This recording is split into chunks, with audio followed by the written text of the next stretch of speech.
Well, good evening, folks. I'm meteorologist Matt Barentine. We're doing updates now, top and bottom of the hours, because we've seen some changes with these storms. First off, Laura, and even more so with Marco here today. Faster forward speed, likely a little bit stronger, and headed more towards the east and closer to us. So now we are under a tropical storm watch in Mobile and Baldwin counties, also in George County, Mississippi. And there's hurricane watches up for coastal Mississippi. This is all for the first storm for Marco here as it moves on in, starting on Monday. Looking at a Monday landfall with this system. I'll get you to the track in just a moment. First off, we'll also be put under a storm surge watch. So all of our coastal areas here in Alabama are now under a storm surge watch as the storm rolls on in. Here it is, Marco.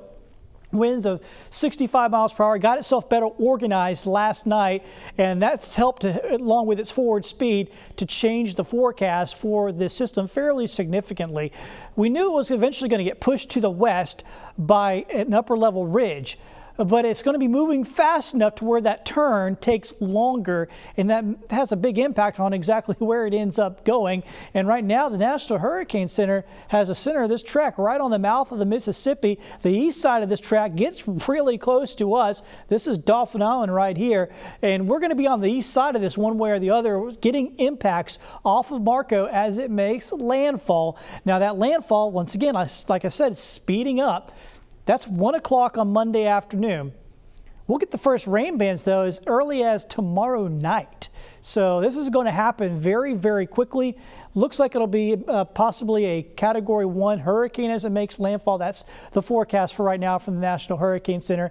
And if we're this close to it, we'll definitely get impact, especially along our coastal areas, Dauphin Island, Fort Morgan, all in and around Mobile Bay. There'll be higher tides than usual for sure. There'll be a lot of heavy rain. We could see some isolated tornadoes in the rain bands as those rain bands wrap around. Of course, the rain bands themselves will have heavy rain and squally winds. So we're looking at some real impacts here with Marco as it makes landfall. Looks like during the day on Monday. And then Laura, winds of 50 miles per hour.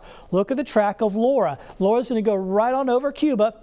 Monday afternoon, when Marco is making landfall on the northern Gulf Coast, this storm will be entering the southern Gulf of Mexico, basically following right in its wake, headed up towards the northern Gulf Coast. The center of this line is somewhere in southeast Mississippi, just like what we just saw with Marco. But you can see there's a little bit more going to the east here on the forecast track, possibilities here with the forecast going much farther to the east and even into parts of our area if it makes a big enough turn.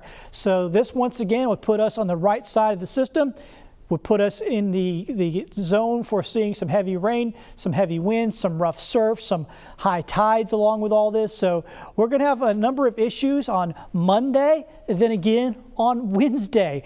So double trouble this week as we deal with these two tropical systems as they make landfall on the northern Gulf Coast. Of course, here on Fox 10 News, we're going to keep you updated here over the next few days with updates here on the top and bottom of each hour. And of course, we'll have Fox 10 News at 9 p.m. That'll actually come on tonight after the boxing match. I'm meteorologist Matt Barentine. We'll see you then.